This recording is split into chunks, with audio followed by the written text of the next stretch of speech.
ಏನಣ್ಣೋ ಕಷ್ಟಣ್ಣೋ? ಏನಿಲ್ಲ ಕಣ, washing powder Nirma ಪುಡಿ ತರಕ್ಕೆ ಹೋಗಿದ್ದೆ ಕಣ. ನಿರ್ಮಾ ಪುಡಿ ಎಲ್ಲೂ ಸಿಗಲಿಲ್ಲ ಕಣ್ಣ.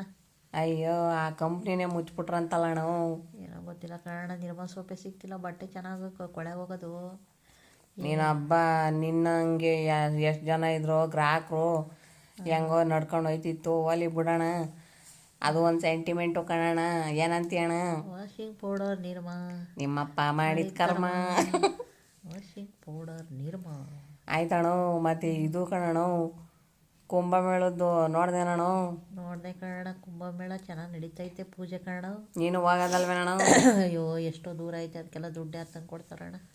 ನೀನು ಹಂಗೆ ಹೋಗಿದ್ರೆ ಆಗದಪ್ಪ, ಹೆಂಗೋ ತೆವಳ್ಕೊಂಡು ಪವಳ್ಕೊಂಡು. ಹಂಗೆ ನೀನು ಅಲ್ಲಿ ಹೋಗ್ಬಿಟ್ಟು ಮೊನಾಲಿಸನ್ ನೋಡ್ಬೋದಿತ್ತಾ? ಮೊನಾಲಿಸನ್ನ. ಅಯ್ಯೋ, ಜನ ಸಿಕ್ಕಾಪಟ್ಟೆ ರಶ್ ಅಂತೆ ಕಣ ಕುಂಭಮೇಳದಲ್ಲಿ. ಟಿ ವಿಲಿ ತೋರಿಸ್ತವ್ರೆ. ಹಂಗಾರೆ ನೀನು ಮೊನಾಲಿಸನ್ ನೋಡೋಕೆ ಹೋಗಲ್ಲ? ಯಾರು ಬೇಡ ಕಣ, ದೇವ್ರ ದರ್ಶನ ಸಿಗೋದೇ ಕಷ್ಟ ಆಗೈತಂತೆ. ಅಷ್ಟು ಜನ ಅವರಂತೆ. ಹೆಂಗಣ ಹೋಗೋದು, ದುಡ್ಡು ಬೇರೆ ಸಿಕ್ಕ. ಚೆನ್ನಾಗಿ ಅಲ್ದೆ ಬಿಡೋಣ. ದೇವ್ರ ದರ್ಶನ ಮಾಡೋದು ಬಿಟ್ಟು ಜನಗಳು ಮೊನಾಲಿಸನಿಂದ ಬಿದ್ದವ್ರು ಕಣಣೋ. ಅಂಥವ್ರಿಗೆಲ್ಲ ಏನಣ್ಣ ಹೇಳೋದು? ದೇವರೇ ಬುದ್ಧಿ ಕೊಡಬೇಕು. ಆಯಿತು ಕಣ, ದೇವರೇ ಬುದ್ಧಿ ಕೊಡಲಿ. ಓಕೆ ಕಣಣ್ಣ. ಇನ್ನೊಂದು 140 ವರ್ಷ ಆದಮೇಲೆ ಕುಂಭಮೇಳ ನಡೀತದೆ, ಅವಾಗ ಇಬ್ಬರು ಸಿಗೋಣ. ಅಷ್ಟು ವರ್ಷ ನಾವು ಬದುಕಿರ್ತೀವ ನೋಡೋಣ. ಬರ್ತೀವಿ ಬಿಡೋಣ. ನಾನು ಇದೇ ಚಾನಲ್ ಹಿಡ್ಕೊಂಡು ಅಲ್ಲೇ ವ್ಲಾಗ್ ಮಾಡ್ತಾ ಇರ್ತೀನಿ, ನೀನು ಬಾರಣ. ಆಯ್ತು ಕಣ, ಓದ್ತೀನಿ ಕಣ.